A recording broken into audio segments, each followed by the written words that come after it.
चले मैं स्टार्टअप करता हूँ। So on the previous turn हम लोग आपसे क्या लेते हुए चल रहे थे, principle of homogeneity of dimensions. And what is the principle of homogeneity of dimensions. ये आपसे एक बहुत सिंपल सी बात कहता था कि in case of a valid equation, कोई भी फिजिकल इक्वेशन या रिलेशनशिप आपको दिया हुआ है तो होमोजेनिटी मीन्स, होमोजेनिटी आपको मालूम है सेम, ये तो मालूम ही है। सो द डायमेंशनल होमोजेनिटी का मीनिंग था the all the terms of the equations will contain same dimensions or similar dimensions। इसका मीनिंग ये था, जैसे मैंने इसको एग्जांपल के तौर पे भी आपसे लिया था कि in case if you are adding 2 meter and 3 meter then you are getting the 5 meter as answer। if you are adding 2 kilogram and 3 kilogram then you are getting 5 kilogram as the final answer। but if we are adding 2 meter and 3 kilogram then this process cannot be done, this addition cannot be done। इससे ध्यान देखना, हमें physics में क्या result समझ में आया। अभी तो एक मैथमेटिक्स का रिजल्ट था, फिजिक्स में ध्यान देखें आपके दो टर्म्स का एडिशन या सब्ट्रैक्शन तभी होगा when their dimensions, their physical quantities are same, because length can be added with length only, mass can be added with mass only। length and mass can't be added together or subtracted together। तो किसी भी valid equation में आप देखेंगे length and length आप add कर रहे हैं, so the answer will also be in length. अब हम इसी को डायमेंशन वाइज कहेंगे। डायमेंशन वाइज मैंने क्या कहा था, if the dimensions of first term are this, second term are this, then the dimensions of the final term will also be L. All the dimensions are homogeneous, identical और same, only then these equations are possible. और इस equation में या तो possible होगा ही नहीं, and in case if you are writing some result, let it be someone has written this, then you know very well this equation is not valid, it is not correct। why? because the dimensions of different terms are different। so I hope so ये आपको last turn का याद आ गया होगा। इस basis पे आपको याद आएगा हमने इस टाइप के करेक्टनेस ऑफ द इक्वेशंस के क्वेश्चंस भी सॉल्व किए थे, जिनमें से मैं एक चलो पहली वाला दिखा देता हूँ। मैंने कहा था v the dimensions of final velocity are lt - 1, the dimensions of initial velocity are lt - 1 and the acceleration and time, acceleration which is lt - 2 and time which is t। So finally you are getting it also as lt - 1। तो last में आपने last turn में declaration भी लिखे थे और कई लोगों को याद होगा मैंने कहा था इसे किसको पढ़ना आ रहा है, तो कई लोगों ने इसको भी पढ़ लिया था। और वो स्टेटमेंट था the dimensions of all the terms are same, identical और होमोजीनियस, जो भी आप लिखना चाहें, that's why the equation is valid और करेक्ट। तो आज मैं ये मान के चलूँगा। अब चूँकि हम लोगों का थर्ड टर्न है तो मुझे एक छोटी चीज़ बताएं, क्या सभी लोगों ने अब डायमेंशंस प्रॉपरली पढ़ लिए हैं? और मेरा जो बेसिक सवाल है, कम से कम 4 से 8 डायमेंशंस याद हैं या नहीं? बोलो बालको। है बस, क्योंकि मैंने कहा अब आगे की जो कहानी होगी वो सारी इसी पे डिपेंड करेगी कि आपको मोटे तौर पे 4 से 8 डायमेंशन याद है या नहीं। 4 से 8 से ये होगा कि हम धीरे धीरे डायरेक्शन पकड़ते जाएंगे। जो याद नहीं होगी उसको हम कहीं पीछे पलट के देख भी सकते हैं, लेकिन ज़ीरो होगी, एक भी नहीं मालूम, तो बड़ी ट्रबल हो जाएगी, फिर बड़ी मुसीबत होगी। आए नेक्स्ट एक हमने जैसे आपका लिया था, time period of a simple pendulum is given by t is = 2π√L/g। इसके बाद शायद ये वाला मैंने आप लोगों को उसके लिए दिया हुआ था, काहे के लिए, होमवर्क में दिया था क्या? है बड़े कम लोग बोले यार, बाकी सब होम पे वर्क ही भूल गए क्या? किसी ने सॉल्व किया है इसको? The speed of sound in a gaseous medium is determined by the equation E is the modulus of elasticity for the gas and rho is the density. Then check validity of equation. किसी ने इसकी validity check की है? हाँ ना बताएं। Incorrect है, ठीक है, करेक्ट नहीं है, चलो बढ़िया, इनकरेक्ट आ रहा है। बाकी कितने लोगों ने इसको चेक किया है ऐसा मुझे बताएं। यस सर, मेरा भी इनकरेक्ट आ रहा है। सबका इनकरेक्ट आ रहा है, चलो चेक करते हैं, आ जाओ देख लेते हैं। हमने लिया था gaseous medium is determined by the equation V = modulus of elasticity और रो डेंसिटी। ठीक है बढ़िया। अगर आपका किसी का करेक्ट, अच्छा माधव सिंह का भी इनकरेक्ट आ रहा है, बढ़िया, तो फिर हम बता दें, जिनका भी हम बता दें ये फॉर्मूला इनकरेक्ट आ रहा है वो एक काम करें, सबसे पहले जो है मैथ्स की फ़ीस तुरंत जमा करा दें। अब आदमी कहेगा पढ़ा दो फिज़िक्स रहे हैं और कह रहे हैं मैथ्स की फ़ीस जमा करा दो। सही कह रहा हूँ, क्योंकि अगर तुम्हारा इनकरेक्ट आ रहा है तो तुम्हारी मैथ्स कमज़ोर है। इसका मतलब तुम्हें मैथ्स ज़्यादा ध्यान से पढ़नी चाहिए। इतने सारे लोगों का इनकरेक्ट बेटा कैसे आ रहा है मुझे बताओ। इसमें एक छोटी सी केवल एरर आ रही होगी, वो मैं बता देता हूँ। वो आपका ये आ रहा होगा, ये अंडर रूट इसमें प्रिंट नहीं है, है ना। तो आपका एल स्क्वायर टी माइनस 2 आ रहा होगा, चेक करें, और एल टी माइनस 1 का स्क्वायर आ रहा होगा, चाहे वी स्क्वायर आप कर सकते थे। इसको आपने ध्यान नहीं दिया होगा, इसलिए 3 इक्वेशन पीछे हमने ली थी। चाहे आप वी स्क्वायर कर दें और चाहे इसको अंडर रूट कर दें। चलो मैं कैसे करूं, मैं अंडर रूट वाले से करता हूँ। अंडर रूट वाला टर्म अक्सर कई बार पूछा जाता है एग्जामिनेशन में, है ना, बजाय स्क्वायर के, क्योंकि अंडर रूट देख के बहुत सारे लोग लगने लगता है ये कैसे होगा। ये सेम ऐसे ही क्वेश्चन था जो आपने कहाँ लिया था, ये वाला। और ज़रा देखें, 1 मिनट में चेक करें जिन लोगों ने भी किया है, क्या उन्होंने यही किया था। लेफ्ट हैंड साइड उन्होंने रखा हुआ L T minus 1, right hand side में आपने मॉडुलस ऑफ इलास्टिसिटी रखा होगा, और डेंसिटी आपने रखी होगी ml माइनस 3। चेक करें क्या क्या ये रखा हुआ था आपने। Yes sir. नहीं रखा था, बस बढ़िया। m कैंसिल, अब तो m कैंसिल आउट हो गया होगा। l plus 3 minus 1 plus 3 minus 1 ये, और ये गया आपका एल स्क्वायर टी माइनस 2। बस तो जनरली क्या आता है, वी स्क्वायर था वहाँ पे, V square is equals to E by rho. मैंने उसको अंडर रूट में इसलिए कर दिया, वो अक्सर इस ढंग से पूछा जाता है। अंडर रूट देख के आदमी सोचता है, तो अगर अंडर रूट निकाल दोगे तो एग्जैक्ट कितना आ जाएगा, एल टी माइनस 1। चलें, इसको आप कर सकते थे। एक ये हमने कराया हुआ था, physical quantity X is equals to A plus B T, X is metre and T is time, ये सभी ने कर लिया था। Then force acting on a particle depends on the X coordinate, F is equals to X plus B X square, dimensions of A and B find करें। चलें, इसको किसी ने ट्राई किया था क्या इस क्वेश्चन को, हाँ ना बताएं। Yes sir. चलें बढ़िया, गिने चुने लोग ही ट्राई कर रहे हैं मुझे लग रहा है, बाकी सब मस्त हैं बोले।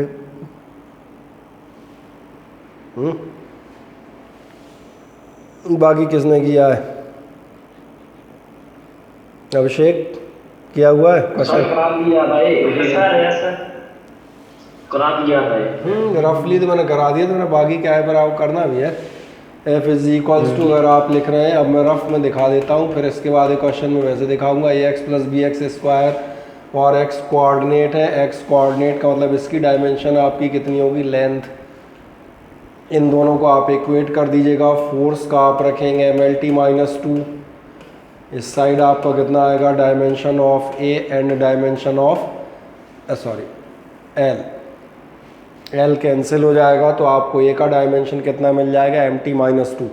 चलो यहाँ तक हम लोगों ने कर दिए थे, और एक आध क्वेश्चन देखते हैं। ये भी शायद हम लोगों ने कर दिया था, बी वाई टी, ये तो सिंपल था। अब इस क्वेश्चन की बात करते हैं, बढ़िया। इस क्वेश्चन में यहाँ पे था P plus A upon V square और V minus B is equals to R T. P is the pressure, V is the volume, calculate the dimensions of A and B. चूँकि इस क्वेश्चन से पहली बात बताऊँ, ये बहुत फेमस क्वेश्चन है। पहली बात मैं ये बता देता हूँ, एक्चुअली ये इक्वेशन और क्वेश्चन दोनों ही फेमस हैं। ये इक्वेशन आती है van der Waals ideal gas, real gas equation कहलाती है। केमिस्ट्री और फिज़िक्स दोनों में हम आगे जाके बिहेवियर ऑफ गैसेस पढ़ेंगे, तो आप बॉयल्स लॉ, चार्ल्स लॉ, इस टाइप की चीज़ें पढ़ेंगे, ठीक है ना। और बॉयल्स लॉ, चार्ल्स लॉ जब पढ़ेंगे, ये डाउट में है, ठीक है, अभी हाल चेक करते हैं। तो मैंने कहा जब आप जाएंगे तो एक तो मैंने कहा जो बॉयल चार्ल्स लॉ रहते हैं, उनके बाद आपका एक ideal gas equation P V is equals to N R T, और एक real gas equation van der Waals equation आती है, बहुत फेमस इक्वेशन है। जैसे जैसे हम आगे सिलेबस पढ़ेंगे तो आपको समझ में भी आ जाएगा। अभी फ़िलहाल यहाँ के हिसाब से भी क्वेश्चन बहुत इंपॉर्टेंट क्वेश्चन, बहुत फेमस माना जाता है, अलग अलग एग्जाम्स में आप कई बार इसे देखेंगे। In the expression P plus A upon V square V minus B is equals to R T. इसमें एक मज़ेदार बात आता हूँ, इसमें किसी ने मुझसे व्हाट्सएप पे एक डाउट भी पूछा था। हालांकि हम बता दें उस डाउट की भी कोई ज़रूरत नहीं है, एक्चुअली हमें उसकी ज़रूरत ही नहीं पड़ेगी। कई तरह के डाउट आते हैं, एक तो बोले आर क्या है, बोले आपने P बताया है, प्रेशर V बताया है, वॉल्यूम, ए और बी की डायमेंशन निकालनी है, तो ये समझ में आ गया, इनकी निकालनी है। एक तो डाउट यही बनता है आर और टी क्या है। तो वैसे मैं बता देता हूँ T टेम्परेचर है और R यूनिवर्सल गैस कांस्टेंट है, बट इस समय हमें इसके सॉल्यूशन के लिए इसकी ज़रूरत है ही नहीं। बढ़िया आशुतोष सिंह, तुम्हारा कंप्लीट हो गया, बहुत बढ़िया। हमें क्यों ज़रूरत नहीं है, क्यों हम एक बहुत सिंपल ही चीज़ लिखेंगे, ध्यान से देखना। और जब फिज़िक्स पढ़ना तो फिज़िक्स थोड़ा सा ध्यान से पढ़ना, है ना। ये आप ज़रूर कहो, कहता जाऊँगा, आगे आपको समझ में आएगा। फिज़िक्स कभी कभी गूगली दे जाती है धीरे से। अभी हम पढ़ रहे हैं फ्रॉम द डायमेंशनल होमोजेनिटी। अभी मैंने जो डायमेंशनल होमोजेनिटी का स्टेटमेंट है जो शुरू में हम पढ़ रहे थे, उसका मैंने एक एस्पेक्ट डिस्कस किया था, dimensions of all the terms must be same. तुम्हें ध्यान होगा मैं ये भी कह रहा था, that's why addition and subtraction of only those quantities is possible. Addition या सब्ट्रैक्शन केवल और केवल उन्हीं क्वांटिटीज़ का होगा, किनका होगा, जिनकी डायमेंशन सेम है।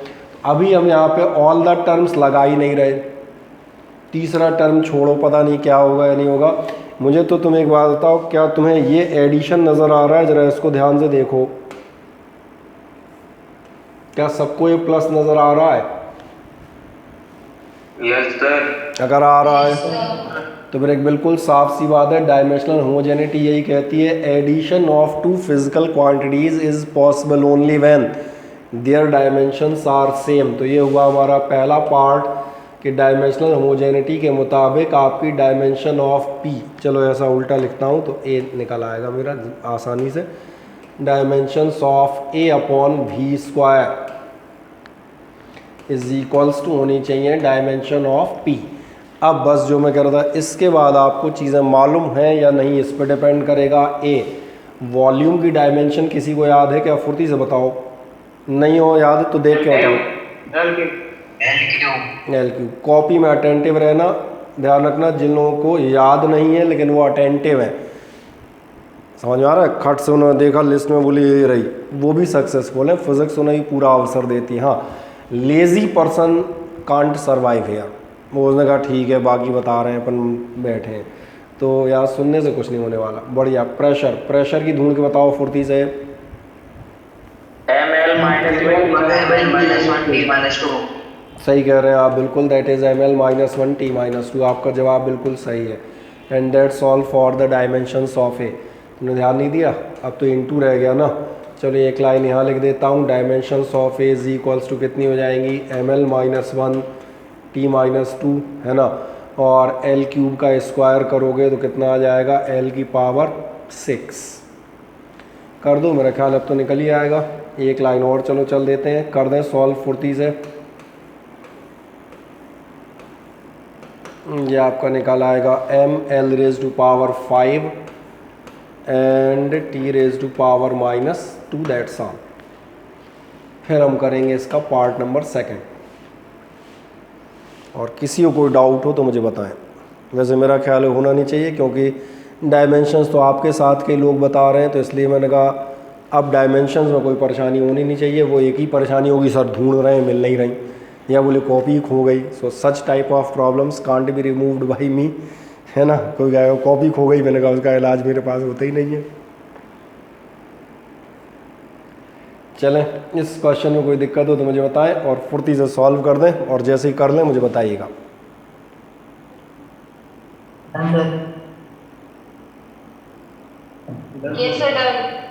ठीक है, कोई रह तो नहीं गया? नेहल हो गया कंप्लीट? ठीक है। दामिनी शर्मा, आप बैच में नए हैं क्या बेटा? Damini, yes sir. आप न्यू स्टूडेंट हैं क्या? Yes sir. ओके, पिछले डायमेंशंस के आपने लेक्चर लिए हैं या वीडियोस देखे हैं कि नहीं देखे? नो सर, मैंने आज ही ज्वाइन किया है। ओके, तो मैं बताऊंगा आपको, तो बहुत ट्रबल जाएगी आपको, क्या है समझ में नहीं आ रहा होगा एक कर क्या रहे हैं, और ये भी नहीं लग रहा होगा बाकी सब इतना कहाँ से भूले जा रहे हैं धनाधन। एक काम करेंगे, आप जिस ग्रुप में एडेड हैं, एक अभिलाषा क्लासेस ग्रुप में आप एडेड हैं, है ना, उसमें आप देखना, ये मैं अपना फ़ोन नंबर लिख रहा हूँ, उसी ग्रुप में मेरा नंबर ऐड है एडमिन के तौर पे, फिर भी मैंने यहाँ लिख दिया है, इस नंबर को नोट करें। इस पे आप मुझे अपना वो मैसेज कर दीजिएगा नाम, ठीक है ना, तो इससे मुझे पता हो जाएगा आपका नंबर कौन सा है। मैं आपको पिछले 2 टर्न के लेक्चर्स वो सेंड कर दूंगा, उनको एक बार देख लीजिएगा। Only then you can survive here, क्योंकि अभी हमें एक कम से कम 2 टर्न और चलना है इसी टॉपिक पे। तो अभी तो आपको ऐसा लगेगा बोले पता नहीं कहाँ का क्या हो रहा है और लोग क्या चिल्लाए जा रहे हैं ना। नंबर नोट कर लें, मुझे बताएं, कर लिया आपने? Yes sir. ठीक है, इस पे मुझे नाम अपना भेज दीजिएगा। जैसे ही आप नाम भेजेंगे समझ जाऊंगा आपका मैसेज है। मैं पिछले 2 लेक्चर्स की लिंक आपको भेज दूंगा और बाकी आपके हर लेक्चर की रिकॉर्डिंग उस लिंक से आप जिस चैनल पे पहुंचेंगे, दैट चैनल इज़ फ्रॉम अश्वमेध क्लासेस, वो लिंक से अपने आप चैनल पे ले आती है यूट्यूब। तो उस चैनल को आप नोट कर लीजिएगा। आपके सारे वीडियोस पुराने नए लगातार एक सीक्वेंस वाइज डले हुए हैं। फ्यूचर में भी जैसे आज हम पढ़ा रहे हैं, आज का वीडियो आपको कल तक रिकॉर्डिंग वापस हो जाए उस पर आ जाती है। और जब भी हम ऑफलाइन क्लास स्टार्ट करेंगे नियर अबाउट, जब भी हम नियर फ्यूचर में करते हैं, ये सारे टॉपिक आप लोगों के, बाकी लोग भी जो बैठे हैं उनको बताऊं, these topics will be repeated by me. तो इसलिए ऐसा कोई बहुत ज़्यादा चिंता की ज़रूरत नहीं है। किसी के वीक रह गए हों, कुछ रह गए हों, हाँ जो बराबर पढ़ रहे हैं और उनके कमज़ोर रह गए हैं उनके लिए चिंता की ज़रूरत है, क्योंकि बोले पढ़ने के बाद नहीं आते तो अब कब आएंगे, है ना। वो ज़रूर चिंता में रहें। जो जिन्होंने अटेंड नहीं कर पाए उनके लिए हम इस टॉपिक को रिपीट करेंगे, ठीक है ना। कोई बहुत बड़ी समस्या नहीं, ज्वाइन रखिएगा। बाकी 2 ये ज़रूर कर लेना, 2 लेक्चर्स पहले वो देख लेना तब इसमें आना, नहीं तो ये बहुत दिक्कत भरा काम रहेगा, ठीक है ना। चलो बाकी लोगों के लिए मैं बताते हुए चलता हूँ। सेकंड पार्ट हम कहा थे, सेकंड पार्ट आते v minus B is equals to R T. अब मैं फिर बाकी लोगों से पूछूंगा, ये माइनस नज़र आ रहा है क्या? Yes sir. आ रहा है, बढ़िया। और आ रहा है तो that was the condition, 2 quantities can be added और subtracted. It is applicable for both addition as well as subtraction can be added और subtracted only when their dimensions are same. तो इसका मतलब ये कन्फर्म है सेकंड पार्ट। चलो इसको मैं ऐसा कर देता हूँ, ये नहीं है, यहाँ पर अपन है कि dimensions of B are just equal to the dimensions of volume and the dimensions of volume. ये आप चिल्ला ही रहे थे बस, तो मैंने कहा ये तो दूसरी लाइन भी नहीं खोल रहा, इसी में निपटा लो यार, ठीक है, जगह भी एक चीज़ होती है, ख़त्म, सही है, बढ़िया। मैंने कहा जुड़े रहें, कंटिन्यूटी रखें। फिजिक्स में 2 बातें लगेंगी, कंटिन्यूटी सबसे पहले लगेगी, रेगुलरिटी। और रेगुलरिटी से मीनिंग है, रेगुलरिटी से मीनिंग क्लास में रेगुलर आना नहीं है। रेगुलरिटी से मीनिंग है आप उस चीज़ को रेगुलरली पढ़ रहे हैं और सीखते हुए जा रहे हैं। जो सीख रहे होंगे उन्हें ध्यान जा रहा होगा, बहुत ईजी चीज़ें हो जाती हैं, है ना। क्या सभी ने कंप्लीट कर लिया? हाँ ना, बताएं। Yes sir. Okay, then we are moving for the next question. Displacement of a particle is given by y is equals to a sin omega t. y is in meter। अच्छा, y is in meter मतलब समझ में आ रहा होगा, y आपका metre में, that's why the y is length। ये कल हम लोग एक कोऑर्डिनेट में भी डिस्कस कर रहे थे, तो इसलिए मैंने दामनी से कहा था कि पिछले 2 लेक्चर्स देख ले, क्योंकि क्या होता है छोटी चीज़ें हम लोगों ने लास्ट टाइम भी डिस्कस की और वो अचानक से आपको नया स्टूडेंट आता है, उसे नहीं समझ में आती हम क्या कर रहे हैं, तो देख लेना, कंटिन्यूटी में आप आ जाएंगे। A is also in metres, A भी आपका मीटर में, इसका मतलब dimensions of A, it is in metres, that's why the dimensions of A are in L. T is in second, चलो टी तो टाइम ही होता है तो इतना दिमाग कौन लगाएगा। What are the dimensions of omega, इस ओमेगा की डायमेंशंस क्या हैं। अब एक मज़ेदार बात है, जैसे ही आप इस इक्वेशन को लिखते हैं y is equals to A sine omega T, मुझे बताएं साइन के आगे क्या चीज़ होती है? Theta angle. थीटा, यानी कि अगर कहा जाए साइन के आगे जो कुछ भी होता है, whatever may be this, it is written by theta, phi, alpha, beta, gamma, delta and something else और ओमेगा टी और etcetera. It is 100% true that sine is of some angle. ये आपका कोई ना कोई एंगल होगा, बस जैसे ही आप ये करते हैं वैसे ही अपनी प्रॉब्लम सॉल्व हो गई। हम यहाँ पर एक छोटी सी कहानी लिखेंगे और जितने लोगों को समझ में आए मुझे बताइएगा। आप लिखेंगे as omega T is angle, ये कन्फर्म है, साइन के आगे जो भी है वो एंगल है। और ज़रा एंगल की डायमेंशन कोई बताएगा मुझे? M1 T वेल, बिल्कुल सही जवाब है आपका। तो मैं इसको लिखता हूँ विच इज़ डायमेंशनलेस। इसका मतलब होगा डायमेंशंस ऑफ ओमेगा टी। आप बिल्कुल सही थे। ये होंगी am not, L not, T not, ना एम ना एल ना टी। किसकी डायमेंशन चाहिए थी? ओमेगा की। टी अपॉन में जाएगा। अच्छा, थोड़े बहुत पढ़े लिखे तो अब हम हो ही गए यार। अपॉन का टी मतलब t-1। जिन्हें पूरा डिटेल में लिखना हो, एकदम मैथमेटिकल छाप, वो लिखेंगे am not, L not, t-1। और जो शॉर्टकट में होंगे वो क्या लिखेंगे? शॉर्टकट वाले बस केवल t-1, वो भी काम चल जाएगा। समझ में आता है? बढ़िया। आ जाए आगे, और आगे मैं बढ़ूँगा, फुर्ती से करते जाएं, साथ साथ चलते आएगा मेरे। कोई बहुत टफ क्वेश्चंस नहीं है। इनकी शीट मैंने तुम्हें भेज दी थी क्वेश्चंस की कि नहीं भेजी थी? ये मुझे याद नहीं है। भेज दी थी। ओके,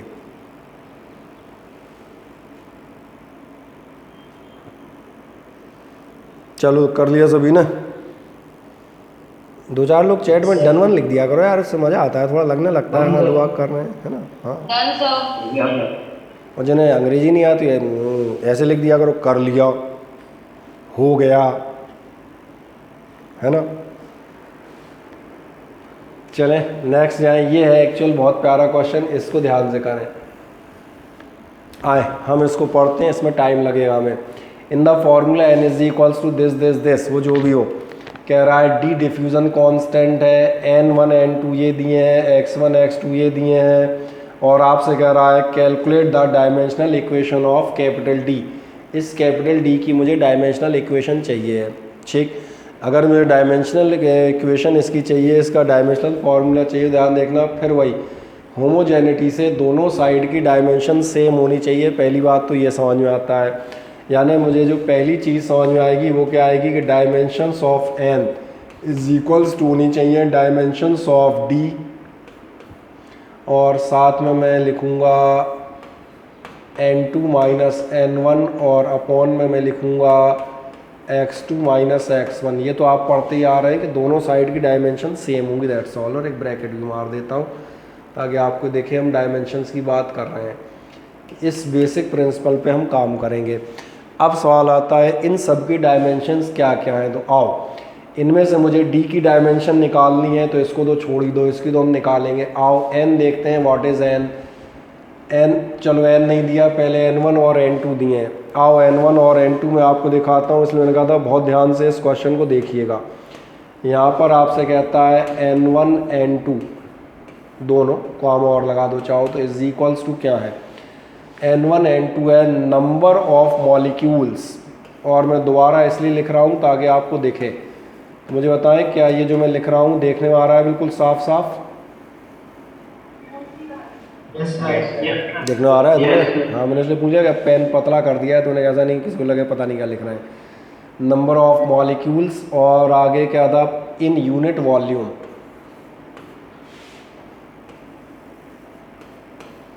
पतला इसलिए कर दिया, थोड़ा छोटी जगह में आ जाएगा ना। बहुत ध्यान देखें, क्या है? Number of molecules in unit volume. में से कह सकता हूँ नंबर ऑफ मॉलिक्यूल्स पर यूनिट वॉल्यूम। क्या आपको ध्यान है? पर यूनिट का मतलब फिजिक्स में कहीं ना कहीं डिवाइड होता है, जैसे displacement per unit time, displacement upon time. Power, work per unit time, यानी कि work upon time. Last year electric current पढ़ के आए हो, what is current? Charge flowing per unit time, यानी कि चार्ज क्यू अपॉन टाइम। क्या ये मेरी बात क्लियर है? अगर ऐसा क्लियर है तो इसलिए मैंने बोला कि बहुत ध्यान से देखना।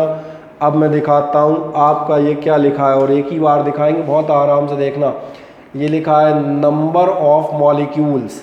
क्या आपको याद है लास्ट टर्न मैंने पूछा था how many number of attendees are here, कितने लोग अटेंडेंस में? तो आपने कहा था जो भी नंबर है वो ना 20 kg है, ना 20 लीटर है, ना 20 सेकंड है, दैट इज़ डायमेंशनलेस।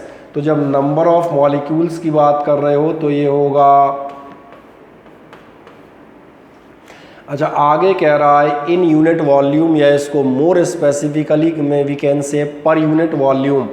और पर यूनिट वॉल्यूम का मतलब होगा अपॉन वॉल्यूम मैंने डायमेंशन के टर्म्स में लिया है। तो क्या अब आपको इनकी डायमेंशन क्लियर होती है, हाँ या ना देखें, और मैं डायरेक्ट लिख देता हूँ, ये हो जाएगी L-3। आए तो इस स्टेटमेंट को देख लें, क्योंकि अकेला ये स्टेटमेंट क्लियर हो गया तो बाकी तो सब हो जाएंगे। इसको देखें, किसी को भी डाउट हो तो मुझे पूछें, मैं आराम से टाइम दे देता हूँ, इसलिए मैं दोबारा लिख दिया था कि आपको वहाँ नहीं ढूंढना पड़े। क्वेश्चन में मैंने लिखा था N1 N2 क्या है, number of molecules in unit volume.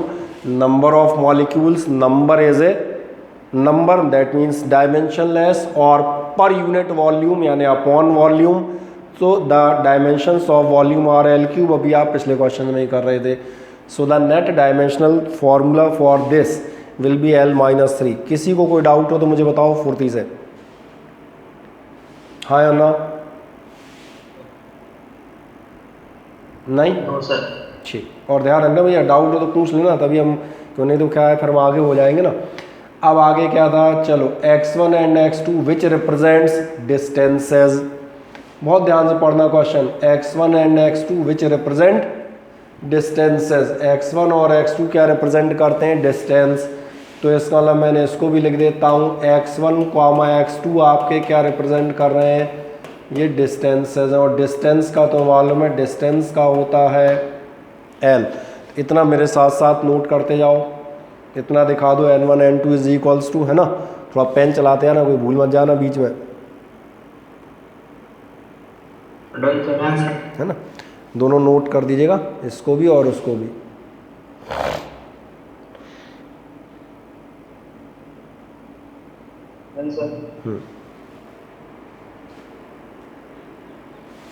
अब इसके बाद आप तीसरे नंबर पे आएंगे, विच represents distances. n is the number of molecules. अब इस n को देखें, n क्या है, नंबर ऑफ मॉलिक्यूल्स। अब मैं इसको डायरेक्ट लिख लेता हूँ, ठीक है, 2 बार मैं दिखा चुका हूँ। n क्या है, नंबर ऑफ मॉलिक्यूल्स। क्या ये समझ में आ रहा है इतना, number of molecules upon L square. हाँ, अभी देखते हैं, passing through per unit area. Per unit area मतलब डिवाइड बाय एरिया, और एरिया होता है, क्या इतना समझ में आ रहा है, हाँ या ना बताओ। और इसीलिए आराम से मुझे देखोगे, मैं कभी जल्दी में नहीं रहता, मेरा नियम है, मैं कभी भी आपका ऐसा हड़बड़ाता नहीं मिलूंगा, ला ये देखो ये हो गया, वो देखो वो हो गया, कुछ नहीं हो गया, सब देखते जाओ अपने आप। समझ में नहीं आया तो उसके होने जाने से कोई मतलब नहीं है। और आगे पढ़ें, अभी कहानी ख़त्म नहीं है, इट इज़ स्टिल कंटिन्यूड। ये कहता है पर यूनिट टाइम, और पर यूनिट टाइम मतलब डिवाइड बाय टाइम ऑल्सो। अब आ जाता है समझ में, हाँ या ना। किसी को रिपीट करने की ज़रूरत हो तो मुझे बताओ, बोल दें। कोई भी आदमी अगर उसे ऐसा लगता है मैं रिपीट कर दूं तो चाहे आप चैट में लिख सकते हैं, चाहे आप बोल सकते हैं, ठीक है ना। ठीक है, ओके, बस इसका टोटल कर लो। ये तो मैं सीधे ऊपर चले जाएंगे, कितने हो जाएंगे, शॉर्ट में लिखूंगा L, अरे ये आपका होगा L-2 और हो जाएगा T-1 एंड दैट्स ऑल। हमारी प्रॉब्लम ख़त्म हो गई। एक्चुअली हमें इतना ही देखना था, इतना नोट कर दें बस, बाकी फिर मैं 1 सेकंड में दिखा देता हूँ आपको।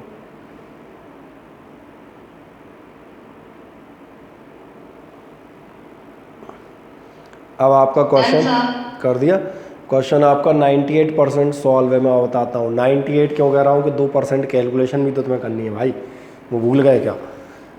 बस अब आ जाओ, इसका मतलब क्या होगा ध्यान देखना। इसका मतलब होगा कैपिटल N की डायमेंशन हमने कितनी रखी हैं, L-2 T-1। ठीक है, और चेक कर लेना क्योंकि मैं बोर्ड के इस तरफ हूँ तो हम सही लिख रहे हो।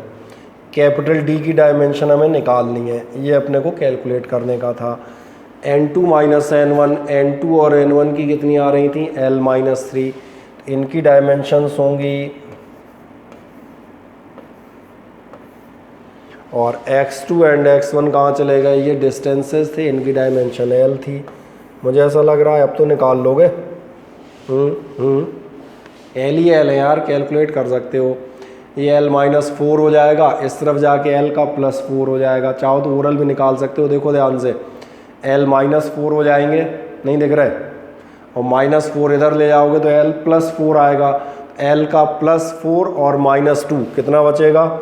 4 - 2 बचेंगे 2 और T अपनी जगह मौजूद ही हैं, तो मैंने तो डायरेक्ट लिख दिया है, ठीक है। और तुम्हें एक आध लाइन खर्च करनी हो इधर का माल उधर करने में तो तुम कर सकते हो, वो तुम्हारी स्पीड पे डिपेंड करता है, वो अपना पर्सनल है ना। अगर आपको ऐसा लगता है कि आप इधर उधर करके ही कर पाओगे तो वैसे कर लेना, बाकी मैंने डायरेक्ट दिखा दिया L -4 होंगे, उधर जाके +4 कर दो, खत्म। सभी का हो गया, वेल।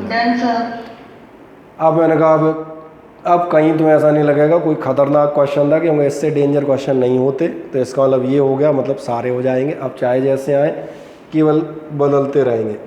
अब हम एक और चीज़ पे जाते हैं। आपने एक यूज़ पढ़ लिया था और वो कौन सा पढ़ा था? हाँ, मीटिंग एंड होगी, सो आई विल आस्क कि आप उस मीटिंग को दोबारा ज्वाइन कर लीजिएगा, ठीक है ना। बढ़िया, वैसे हैं अभी अपने पास 5-6 मिनट, चलें। और लास्ट टर्न में कौन जुड़ा था? तृप्ति। तृप्ति, अब तुम्हें समझ में आ रही है? थोड़ी बहुत कहानी नहीं आ रही? सर मैं न्यू स्टूडेंट हूँ। हाँ, तभी पूछ रहा हूँ, लास्ट टर्न पे आपने अटेंड किया था, आपको समझ में आ रहा है नहीं आ रहा? सर नहीं आ रहा है। नहीं आ रहा? No sir. मैंने आपसे लास्ट टर्न में कहा था कि पिछला लेक्चर देख लीजिएगा, आपने देखा? सर उसमें नहीं सुना था मैंने। नहीं, मैंने आपसे पर्टिकुलरली इसलिए मैंने कहा ना, आपसे पर्टिकुलर कहा था कि आप फर्स्ट लेक्चर इसका देखिएगा, अदरवाइज ये डायमेंशंस आपको कैसे समझ में आएंगी। वही चीज़ जो मैं दूसरे से ही कह रहा था, मैंने आपको लास्ट टाइम बोला था, आपके लिए भी वही है। अभी मैं आपसे दोबारा रिपीट कर देता हूँ, नहीं है कोई दिक्कत नहीं है। It's my phone number again, जिस ग्रुप में आप एडेड हैं उसी ग्रुप में आप देखेंगे एडमिन के तौर पर अमिताभ त्रिवेदी, 9425701488। कॉपी में इसको नोट करें। एक मैसेज अपने नाम का, सेंड योर नेम, आप नाम भेज देंगे तो मुझे आपका नंबर क्लियर हो जाएगा। आपको रिवर्स में मैं पिछले 2 रिकॉर्डिंग्स भेज दूंगा। और वैसे भी हमने कहा, आपने एक बात ध्यान नहीं दी होगी, लास्ट टर्न की मैंने रिकॉर्डिंग डाली है वीडियो की, उस वीडियो को ओपन करें, it will carry you to the channel, ये आपको उस चैनल पे ले जाएगा। बेटा, use the brain whenever you are in science. A man of science must be very active. Science में और आर्ट्स के स्टूडेंट में ये डिफरेंस होगा, आर्ट्स का स्टूडेंट इंतज़ार करेगा, समवन विल गिव, और साइंस स्टूडेंट वो चीज़ें एक्वायर करता है। मैं आपको एक बहुत सिंपल रास्ता बताता हूँ। नंबर 1 ये तो है ही कि आप सेंड करेंगे, मैं आपको दोनों रिकॉर्डिंग सेंड कर दूंगा। बाकी जो तमाम सारे लोग जुड़े हैं उनको सिंपल, मैंने कहा ना साइंस वाले हो भैया, साइंस का दिमाग, एक्टिव दिमाग, पिछले टर्न की लिंक से वीडियो ओपन करें। जैसे ही पिछले टर्न का वीडियो ओपन करेंगे, या चलो आज या कल का डालूंगा, उसको ओपन करेंगे, it will carry you to a particular channel. उस चैनल पे जैसे आप वीडियोस, यूट्यूब सब चलाते हैं, देखो अब ये मत कहना यूट्यूब कोई नहीं चलाते, हाँ, जैसे ही देखेंगे सारे डायमेंशनल एनालिसिस का लेक्चर 1, लेक्चर 2, लेक्चर 3 के नाम से मिल जाएंगे। लेक्चर 1 डायमेंशनल एनालिसिस, इसी टॉपिक को स्टार्ट कीजिएगा।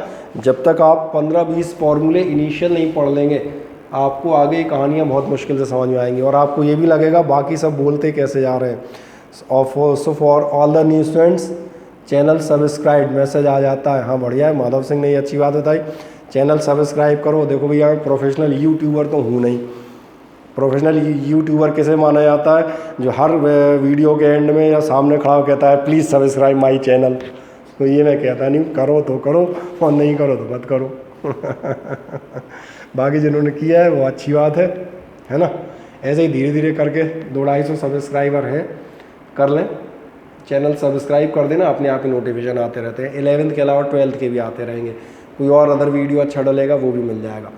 सो जस्ट गो सर्च कर लें, आराम से लें, फिज़िक्स से सीक्वेंस में पढ़ें, है ना, नहीं तो दिक्कत वहीं आएगी। अब मैं बाकी लोगों के लिए चलता हूँ।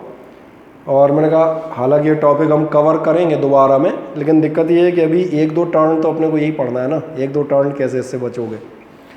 आओ बाकी लोगों से मैं बात कर रहा था डेरिवेशन ऑफ इक्वेशंस। आप इक्वेशंस डिराइव कर रहे होंगे या रिलेशंस डिराइव कर रहे होंगे। इक्वेशंस और रिलेशन अगर आप डिराइव कर रहे होंगे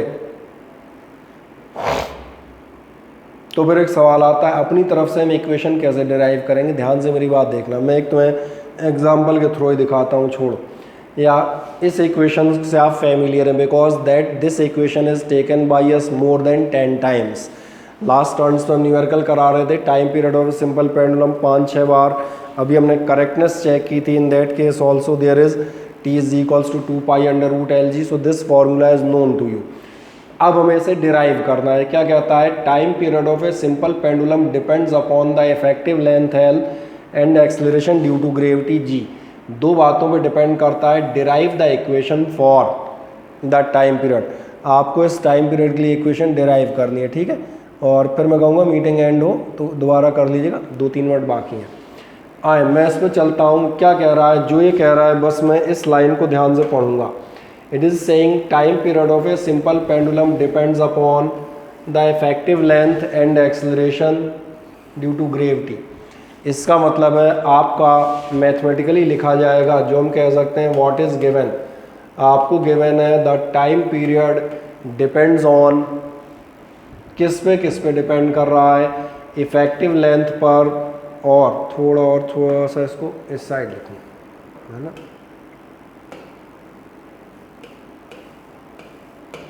और किस पे डिपेंड कर रहा है, it is depending on acceleration due to gravity. ये आपको गिवन है। अब यहाँ के बाद एक चीज़ और देखें, जब हम कहते हैं टाइम पीरियड इन दोनों चीज़ों पे डिपेंड करता है, तो मैं एक छोटी चीज़ बताता हूँ। आप में से किसी को सरकमफेरेंस ऑफ ए सर्कल मालूम है? What is the circumference of a circle? 2 pi R. That means circumference of a circle depend करती है रेडियस पर। What is the area of a circle? That means it depends on the square of the radius. Then what is the volume of a sphere? 4/3 pi r. 4/3 pi r cube. That means it depends on the, सही कह रहे हैं, it depends on the cube of the radius. क्या आपने ध्यान दिया है? All the three quantities depend on radius, but there may be the possibility r raised to power 1, r raised to power 2 और r raised to power 3. Similarly here also. ध्यान रखना, हमें तो पता ही नहीं है, हम तो ये डिराइव करने जा रहे हैं कि किसी का स्क्वायर, क्यूब या पावर 4 है या नहीं है। तो एडवांस में तो हम कह ही नहीं सकते व्हाट इज़ देयर। ये आपसे कह रहा है T proportionate L raised L and G. So if L and G are there, so for convenience हम मान के चलते हैं let it is power X and it is power Y, it may B.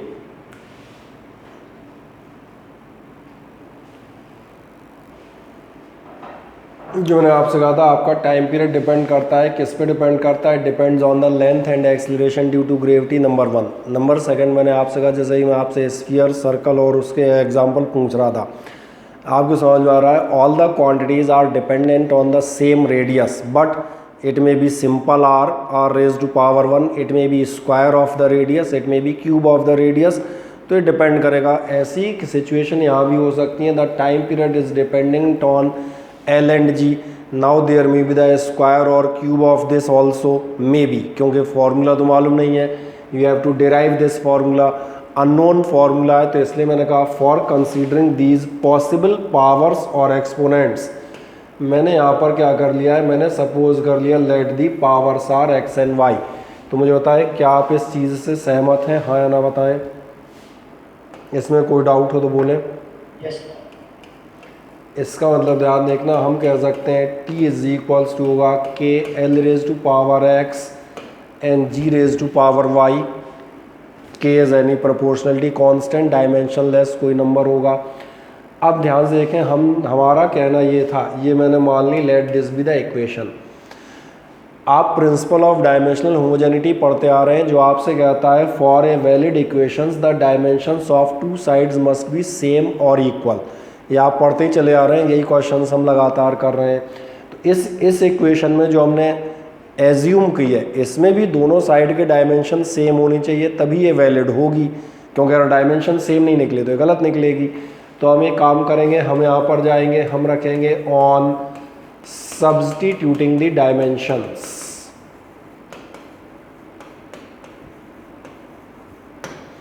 आए डायमेंशन सब्स्टिट्यूट करें और T के L x जी Y जैसे आप करते हैं, टाइम पीरियड का डायमेंशन आपका क्या होगा, that will B T.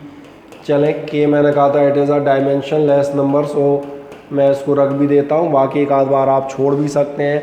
Then L length L raise to power X, चलो यहीं लिख देता हूँ, कि बाहर लिखूँ? चलो बाहर लिख देता हूँ, चाहे जहाँ लिखो तो पावर तो बेचारी पावर ही रहेगी। अरे और साथ में आपका जी बोलें तो LT-2 और LT-2 because it is the acceleration. So अब मैंने कहा था अब वो वक्त है कि आपको पावर या डायमेंशंस याद हो, क्योंकि डायमेंशन जिसको भी याद नहीं है उसको आप देखना ये टॉपिक समझ में नहीं आएगा, या तो याद हो, मोस्टली तो याद ही हो, कुछ जो याद नहीं होती वो धीरे धीरे होती जाए, वो भी आप कॉपी पलटें। आए यहाँ तक पहुँचें, just get up to this step. First of all, given t is directly proportional to l raised to power x, g raised to power y, t is equals to klx gy. On substituting the dimensions, t is equals to this. None, sir. Check. None, sir. Okay.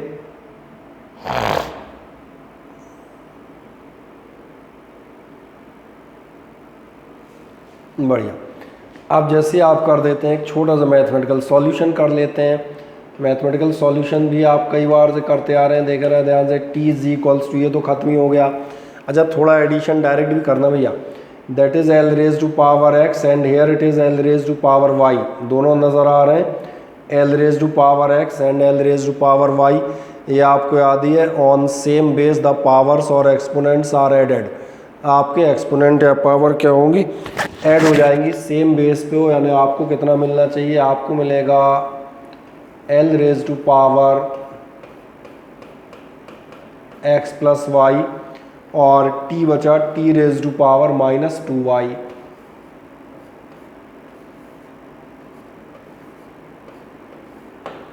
आए तो एक छोटा सा step और बढ़े।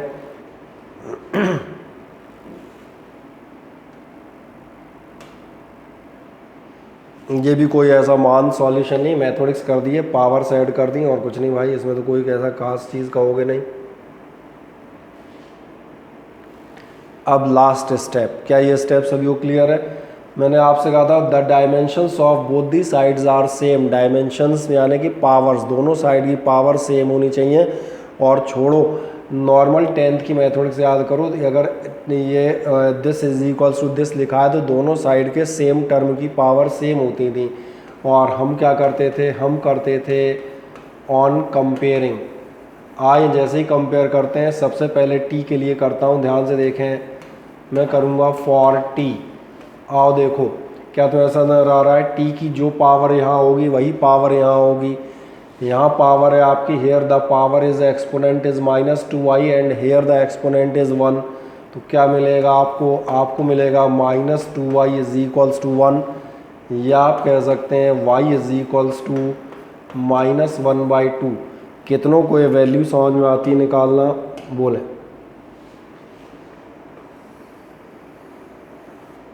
और कोई शंका हो तो मुझे पूछें, बोले। आप कहेंगे तो मैं रिपीट करूँगा।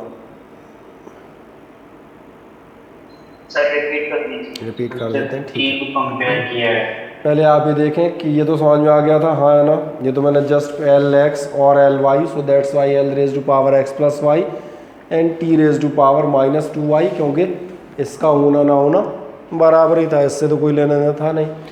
अब now for the validity of the equation and not for 11th, right from 9-10th, आपको मालूम है एक्स वाई के टर्म्स सेम होने चाहिए। That means t raise to power something here and t raise to power something here, t के दोनों term same होने चाहिए ना।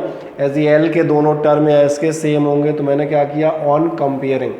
अब कंपैरिजन में एक एक करके करता जाऊंगा। So compare the t, here it is t raise to power minus 2y and here it is the t raise to power 1। 1 is hidden, 1 आप लिखते नहीं है, और उससे भी ज़्यादा हिडन अभी एक और आएगा। पहले देखो t raise to power 1 is equals to t raise to power minus 2y, that's why it is clear that minus 2y is equals to 1, यानी y निकला है, y is equals to minus 1/2। ये याद होगा, लास्ट ईयर इक्वेशन वगैरह में इस type के सॉल्यूशन किए होंगे, अब याद आ गया होगा। अब इससे भी ज़्यादा हिडन टर्म जो मैं कह रहा था वो और मज़ेदार है, वो कौन सा होगा? आप कंपेरिजन करो फॉर एल। अभी एल के लिए कंपेरिजन करोगे तो इधर तो x प्लस वाई, इधर कितना है